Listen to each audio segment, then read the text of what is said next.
അരികിൽ നീയുണ്ടായിരുന്നെങ്കിൽ,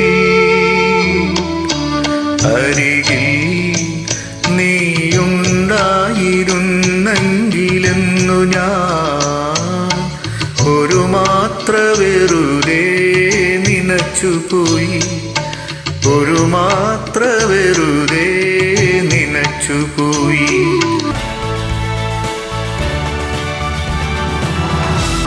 അരികിൽ നീയുണ്ടായിരുന്നെങ്കിലെന്നു ഞാൻ ഒരു മാത്ര വെറുതെ നനച്ചുപോയി, ഒരു മാത്ര വെറുതെ നനച്ചുപോയി.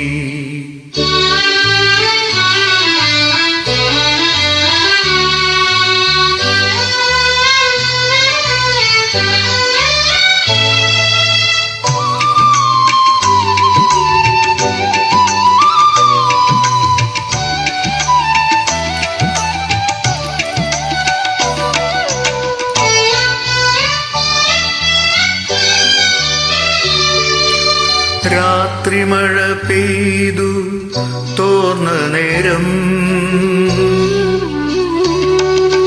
രാത്രി മഴ പെയ്തു തോർന്ന നേരം, കുളിർ കാറ്റിലിലച്ചാർത്തുലഞ്ഞ നേരം, ഇറ്റിറ്റു വീഴും നീ തുള്ളിതൻ സംഗീതം തൃത്തന്തികളിൽ പടർന്ന നേരം, കാതരയായൊരു പക്ഷിയഞ്ചാലക വാതിലിൽ ചാരേ ചിലച്ച നേരം, വാതിലിൽ ചാരേ ചിലച്ച നേരം, ഒരു മാത്ര വെറുതെ നനച്ചുപോയി.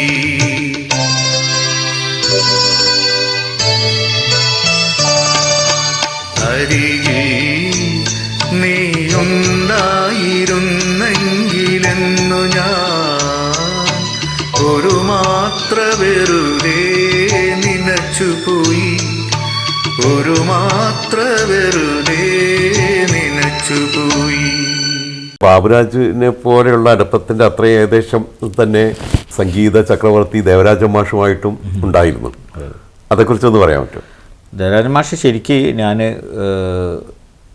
ആദ്യം കാണുന്നത് കൽപ്പക ടൂറിസ്റ്റ് ഹോമിൽ വെച്ചിട്ടാണ്. കൽപ്പക ടൂറിസ്റ്റ് ഹോമിൽ മാഷ് മാധുരീൻ്റെ ഒരു ഓർക്കസ്ട്ര, അപ്പോൾ നമ്മളെ അന്നത്തെ ഓർക്കസ്ട്ര ചെയ്യുന്ന കോഴിക്കോട് ഓർക്കസ്ട്ര ദേവരാജ മാഷ്.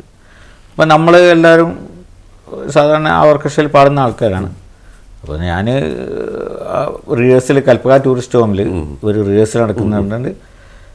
സ്വാഭാവികമായിട്ട് നമ്മൾ ആ ഓർക്കസ്ട്രേഷൻ ആൾക്കാരെ നമ്മൾ ഒന്ന് കാണാൻ വേണ്ടി പോകുമല്ലോ.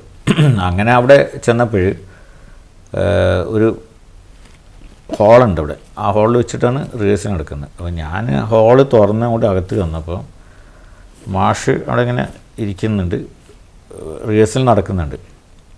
അപ്പോൾ ഞാൻ തുറന്ന് ഉള്ളിൽ കയറിയപ്പോൾ തന്നെ മാഷ് ഇങ്ങനെ കാട്ടി എല്ലാവരോടും പിൻ ഡ്രോപ്പ് സൈലൻ്റാണ്.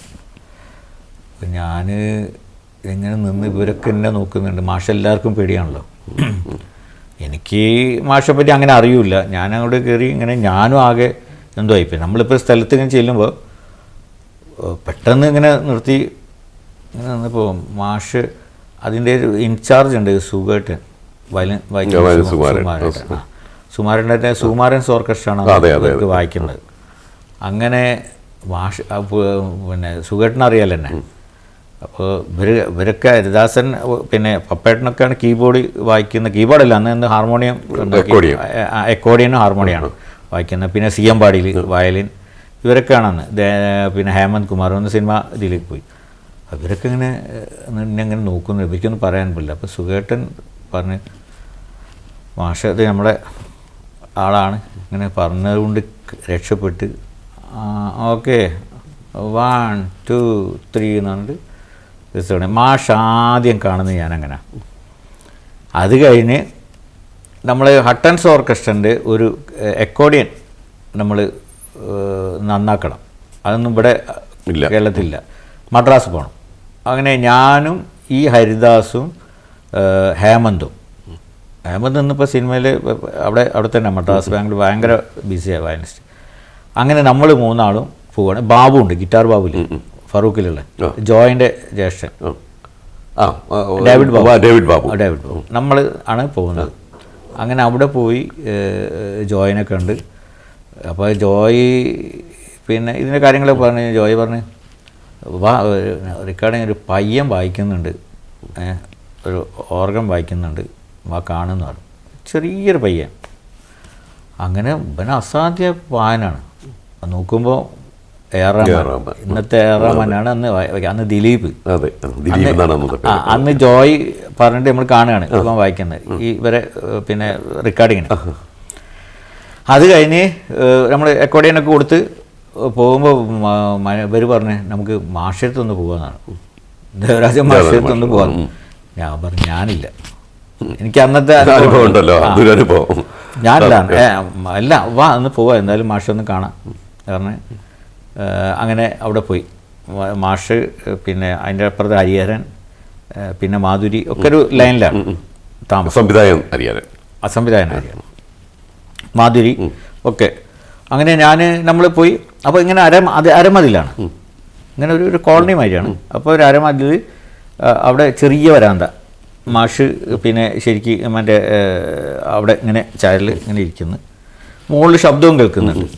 അപ്പം നമ്മൾ ചെന്ന് അരമതിലിൻ്റെ മുകളിൽ ഇങ്ങനെ കാണാം. അപ്പോൾ മാഷ് നമ്മളെ നോക്കി ഇങ്ങനെ ഒന്ന് ഒരു മൈൻഡില്ല.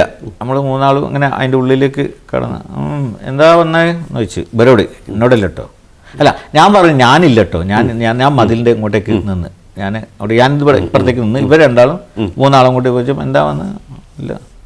അപ്പം ഇങ്ങനെ ഒന്നുമില്ല അവരിങ്ങനെ വായിച്ചെന്ന് പറഞ്ഞാൽ ജോൺസൺ ഒന്ന് കാണാം. അപ്പോൾ ജോൺസൺ അസിസ്റ്റൻ്റ്. അപ്പോൾ ജോൺസൺ അവിടെ മേലെ കമ്പോസ് ചെയ്തുകൊണ്ടിരിക്കുകയാണ്, മറ്റേ ബാക്ക്ഗ്രൗണ്ട്സ് ഒക്കെ റെഡി ആക്കി. എന്നാൽ പിന്നെ കയറി കണ്ടോ, മേലെ ഉണ്ട് എന്ന് പറഞ്ഞു. അങ്ങനെ ഇവരങ്ങനെ കയറാൻ നേരത്ത് ഒക്കെ ഞാൻ കാണുക. ആ ചെരുപ്പ് അങ്ങ് അയച്ചിട്ടേക്ക് എന്ന് പറഞ്ഞു. ചെരുപ്പ് വരെ ആയിട്ട് കയറാൻ പറ്റില്ല. അങ്ങനെ ഇവരെ അങ്ങോട്ട് കയറി മേലേക്ക് പോയി. ആ പോയതും കണ്ടിട്ട് അപ്പം തന്നെ ഉണ്ട് തിരിച്ചു വരണം കണ്ടു. ജോൺസൺ പറഞ്ഞിട്ട് അധികം ഇവിടെ നിൽക്കേണ്ട മാഷിക്ക് ദേഷ്യം പിടിക്കുന്നത് വന്നങ്ങനെ ഇറങ്ങുമ്പോൾ ആ പിന്നെ മാധുരിൻ്റെ അവിടെ ഒന്ന് കയറി പോയിക്കോന്നാണ് ഇയാൾ നമ്മളോട്. അപ്പുറത്താണ് മാധുരിൻ്റെ അവിടെ നിന്ന് കയറിക്കളെന്നാണ്. അങ്ങനെ അവിടെ പോയി നേരെ മാധുരിൻ്റെ ഒരു കോർണറിലാണ് ആ വീട്. നമ്മളവിടെ കയറി. അവർ നല്ല സ്ത്രീ, അവർ ഹസ്ബൻഡും കാര്യങ്ങളൊക്കെ ഉണ്ട്. അപ്പോൾ നോക്കുമ്പോൾ നമ്മൾ ചെല്ലുമ്പോൾ അവർ ഇന്നെനിക്ക് പൊട്ടുകുത്താന്നുള്ള പാട്ട് പ്രാക്ടീസ് ചെയ്തുകൊണ്ടിരിക്കുക. അതിൻ്റെ പിറ്റേന്ന് റെക്കോർഡിങ്, അതിൻ്റെ ബാക്ക്ഗ്രൗണ്ട്സാണ് ഇവിടെ ചെയ്യുന്നത്. അപ്പോൾ നാളെ റെക്കോർഡിംഗ് ആണ്. അപ്പോൾ അത് ഇവർ പാടിക്കൊണ്ട് പ്രാക്ടീസ് ചെയ്തുകൊണ്ടിരിക്കുക. അങ്ങനെ നമ്മളവിടെ കുറേ ഇരുന്ന് ചായയും കാര്യങ്ങളൊക്കെ കഴിച്ച് ഇങ്ങോട്ട് പോകുന്നു മാഷ്. അത് കഴിഞ്ഞിട്ട് പിന്നെ മാഷ് നമ്മൾ പ്രദീപം വേണു മുഖാന്തരമാണ് പത്രത്തിൻ്റെ. അങ്ങനെ മാഷ് അതായത് അവിടെ ഒരു നമ്മളെ മാത്യസിൻ്റെ ഒരു പ്രോഗ്രാം കോഴിക്കോട് നടക്കും. 90-കളിൽ അത് നടത്തിയ വഹാബാണ്. ഈ പിന്നെ ഉഴിച്ചലിന് വേണ്ടിയിട്ട് വ്യത്യാസം വന്നതാണ്. അപ്പോൾ അങ്ങനെ ഒരു പ്രോഗ്രാം ചെയ്യാൻ അന്ന് ഉഷ ടൈറ്റസ് ആണ് കലക്ടർ. അന്നൊക്കെ നിങ്ങൾ ഉണ്ടാവും ഇവിടെ? ഇല്ല, ഞാനിവിടെ. ഞാനന്ന് പിന്നെ അല്ലെങ്കിൽ ഞാനായിരുന്നു അത് അനൗൺസ് ചെയ്തത്. അതെ അതെ. അങ്ങനെ ടാഗോർ സെൻ്ററിൽ വെച്ചിട്ട് കൈരളി ബേബി MA ബേബി അത് പിന്നെ പറഞ്ഞ് കൈരളി അതിൻ്റെ ചാനൽ ഇതെടുത്ത് ആ പ്രോഗ്രാമിന് അതിൻ്റെ കോർഡിനേറ്റ് ചെയ്യാൻ വേണ്ടിയിട്ട് എന്നെ ഏൽപ്പിച്ചു. അങ്ങനെ നമ്മൾ 4-5 ആൾക്കാരുള്ള പ്രോഗ്രാം ചെയ്യുന്നത്. അവിടെ ഉഷ ടൈറ്റസ് നമ്മളിടക്ക് കൂടെ പോയി ചിലപ്പോൾ താജിൽ വെച്ചിട്ട് എൻ്റെ മീറ്റിംഗ് നടത്തും. അങ്ങനെ ആ പ്രോഗ്രാം പിന്നെ എൻ്റെ നടക്കുമ്പോൾ ഒരു സുപ്രഭാതത്തിലുണ്ട് എനിക്കൊരു ഫോൺ വരണം. അപ്പോൾ മാഷ് ആണ് വിളിക്കുന്നത്. അപ്പോൾ ദേവരാജ മാഷ് എന്നോട് പറഞ്ഞു ഞാൻ ദേവരാജ മാഷാണ് എന്ന് പറയാം. അപ്പോൾ എനിക്ക് ആദ്യം എന്തായാലും ഞാൻ പറഞ്ഞ് സംശയം, എനിക്ക് അങ്ങനെ വിളിക്കൂലല്ലോ. അപ്പോൾ ഞാൻ പിന്നെ അപ്പോൾ എന്നോട് പറഞ്ഞ പിന്നെ വേറെ സംസാരമില്ല, ഞാൻ ദേവരാജൻ മാഷാണ്. അവിടെ മേധ്യാൻസറിൻ്റെ ഒരു പ്രോഗ്രാമിന് പിന്നെ ഒരു ടിക്കറ്റ് വേണം, പാസ് വേണം, 2 പാസ്സോ ഏറ്റവും പറഞ്ഞ് ഉണ്ടാവുമോ, നിങ്ങളാണത് ചെയ്യുന്നത്, സലാം ആണ് ചെയ്യുന്നതെന്ന് പിന്നെ എന്നോട് വേണു പറഞ്ഞു, പ്രതിമ വേണു പറഞ്ഞതാണ്. ഞാൻ പറഞ്ഞ ആ മാഷ അതിനെന്താ, മാഷക്ക് രണ്ടല്ല എത്ര വേണമെങ്കിൽ ഞാൻ തരില്ല, ഞാനിപ്പോൾ ഉണ്ടാവുമെന്ന് ചോദിച്ചു. ഞാൻ പറഞ്ഞു ഉണ്ടായില്ലെങ്കിൽ ഞാൻ തരില്ല, മാഷ് പറഞ്ഞാൽ അങ്ങനെ ഓക്കെ എന്നൊക്കെ പറഞ്ഞ് സംസാരിച്ച്, അധികം സംസാരിച്ചില്ല. ഫോൺ വെച്ച് മാഷ് പറഞ്ഞ ആൾ വന്ന് പാസ്സൊക്കെ കൊടുത്ത്, പിന്നെ കുറേ കഴിഞ്ഞപ്പോൾ ബേബി മെമ്മോറിയൽ ഹോസ്പിറ്റലിൽ മാഷ് അവിടെ കിടന്ന് ചികിത്സ കിടന്നപ്പോൾ ഈ പ്രദീപം വീണു അത് അങ്ങനെ ഒരു ബന്ധം എന്നാണ്. പ്രദീപം വീണു പിന്നെ നമ്മൾ സംസ്ഥാന സമ്മേളനം ഉണ്ടായിരുന്നു ഇവിടെ വെച്ചിട്ട്, സ്റ്റേഡിയത്തിൽ വെച്ചിട്ട് CPIM-ൻ്റെ EK നയനാർ സെക്രട്ടറി ഉള്ള സമയത്ത്, EMS ഉള്ള സമയത്ത്, ആ സമയത്ത് പിന്നെ ദേവരാജ മാഷ് എഴുതിയ വരികൾ, അത് എഴുതിയ വരികൾ അത് നമ്മൾ അല്ല ദേവരാജ മാഷല്ല, ദേവരാജ മാഷ് ഈണം നല്ല പാട്ട് അന്ന് അവതരണ ഗാനമായിട്ട് പാടുന്നത് ഞാനാണ് ലീഡ് ചെയ്ത് പാടുന്നത്. അത് സ്റ്റേഡിയത്തിൽ വെച്ചിട്ട് വലിയ ആ പരിപാടിക്കും പാടി, അവരെ പ്രതിനിധി സമ്മേളനത്തിന് ടാഗോർ ഹാളിലും പാടി. അന്ന് EMS ഒക്കെ വന്ന് EMS-ന് കൂടെയൊക്കെ പങ്കെടുത്ത് EK നയനാർ സെക്രട്ടറി. അപ്പോൾ അത് പ്രദീപം വേണുവിൻ്റെ കെയർ ഓഫിലാണ് ആ പാട്ട് മാഷ് സംഗീതം ചെയ്തു കൊടുത്തതൊക്കെ. അതാണ് പ്രദീപം വേണുമായിട്ടുള്ളൊരു ബന്ധം മാഷ്. അങ്ങനെ ബേബി മെമ്മോറിയൽ ഹോസ്പിറ്റലിൽ നിന്നപ്പോൾ മാഷ് പ്രദീപിനോട് പറഞ്ഞ്, പിന്നെ വേണുട്ടൻ പറഞ്ഞു സലാമിനെ എനിക്ക് കാണണമെന്ന് പറഞ്ഞു. ഞാൻ വേണുട്ടൻ എന്നെ വിളിച്ച് ഇങ്ങനെ മാഷുണ്ട് ഇവിടെ, മാഷൊക്കെ കാണണമെന്ന് പറഞ്ഞിട്ട് അങ്ങനെയാണ് ഞാൻ മാഷത്ത് പോകുന്നതും സംസാരിക്കും. മാഷ് ആകെ മാറി എന്താണെന്നുള്ളത്, പിന്നെ പാട്ടിൻ്റെ കാര്യങ്ങളും മറ്റുള്ള കാര്യങ്ങളും ഒക്കെ ആയിട്ട് കുറേ സംസാരിച്ച്, പിന്നെ ആ പരിചയം, പിന്നെ മാഷ് ഭയങ്കര പരിചയം. അതിൽ പിന്നെ നമ്മളൊരു കഥ രവിമേനോൻ പറഞ്ഞിട്ടുണ്ട്, ഫേസ്ബുക്കിൽ നിങ്ങൾ വായിച്ചിട്ടുണ്ടാവും. നമ്മളൊരു കാറിൽ പോകുമ്പോൾ ബാബുക്കൻ്റെ ഒരു പാട്ട് പാടുന്ന സ്ഥലത്ത് നിർത്തി ഞാനും എൻ്റെ കാറിലാണ് മാഷും ഒക്കെ ആയിട്ട് പോകുന്നതും ഒക്കെ ആയിട്ട്.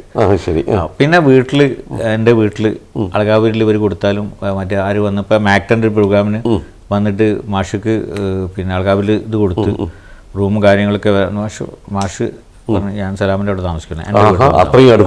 അന്ന് മാഷ വൈഫും ഉണ്ട്. അപ്പോൾ മാഷ വൈഫും മാഷും അവിടെ അന്ന് വേറെ താമസം, പിന്നെ ഇടയ്ക്ക് വരുമ്പോഴൊക്കെ താമസിക്കും. അതാണ് പിന്നെ മാഷ് ഒരു സംഭവം. പിന്നെ മാഷ് വേറെ കുറേ കഥകൾ ഉണ്ട്, മാഷ് പറയുന്ന കാര്യങ്ങൾ. മാഷ് നമ്മൾ വിചാരിക്കുന്ന മാതിരി അങ്ങനെ ഒരു വലിയൊരു കടുപിടുത്തക്കാരനോ ഒന്നുമല്ല. മാഷക്ക് ഇഷ്ടമുള്ള ആളെ മാഷ് ഭയങ്കരമായിട്ട് സ്നേഹിക്കും. മാഷോ അധികമായിട്ട് പിന്നെ ഇതാക്കുണ്ടല്ലോ, വണങ്ങുന്ന ആൾക്കാർ മാഷക്ക് ഇഷ്ടമല്ല. മാഷ് ഞാൻ വീട്ടിൽ വന്നാലേ മാഷ് ഇതപ്പോൾ നമ്മൾ ഇരിക്കുന്ന മാതിരി തന്നെ മാഷും ഞാൻ എങ്ങനെ സംസാരിക്കണം മാഷക്ക് ഇഷ്ടം. അതേ സമയത്ത് മാഷ് അവിടെ ഇരുന്ന് ഞാനിങ്ങനെ എണീറ്റ് മാഷക്ക് ഇഷ്ടമല്ല. മാഷക്ക് മനസ്സിലാവും ഇവൻ ഇതാണ്. അങ്ങനെ ചില പാട്ടുകാരെ പറ്റി മാഷ് അവന് കാല് പിടിക്കുമ്പോൾ നമുക്ക് അനുഭവം ഉണ്ട്. നമ്മൾ നാളെ ഞാൻ പേര് പറയുന്നില്ല, ഫേമസ് സിംഗറാണ്. മാഷ കാല് വന്ന് പിടിച്ച് ഒക്കെ കഴിഞ്ഞ് പോയപ്പോൾ പറഞ്ഞു കഴിവേറി ആണെന്ന് പറയും. അതായത് അവന് മഹാ മോശക്കാരനാണ്. അതിന്റെ കുറെ സംഭവങ്ങളൊക്കെ പറഞ്ഞു ചെയ്തു. കാരണം ഒരു മാഷ മറ്റേ ഇതുണ്ടായില്ല 50-ാം വാർഷികത്തിൻ്റെ ഒരു കാര്യം, അങ്ങനെ എന്തോ ഒരു ഇതിൻ്റെയൊക്കെ കാര്യങ്ങൾ പറഞ്ഞു. നമുക്കിപ്പോൾ അതിപ്പോൾ പറയണത് മോശമല്ലേ ആളെ വ്യക്തി ജീവിച്ചിരിക്കുന്ന സമയത്ത്. മാണിക്യ വീണയുമായ മനസ്സിന്റെ താമരപ്പൂവിലുണർന്നവളെ പാടുകില്ലേ വീണമീട്ടുകില്ലേ നിന്റെ വേദന എന്നോട് ചൊല്ലുകില്ലേ ഒന്നും മിണ്ടുകില്ലേ. മാണിക്യ വീണയുമായ മനസ്സിന്റെ താമരപ്പൂവിലുണർന്നവളെ പാടുകില്ലേ വീണമീട്ടുകില്ലേ നിന്റെ വേദന എന്നോട് ചൊല്ലുകില്ലേ ഒന്നും മിണ്ടുകില്ലേ.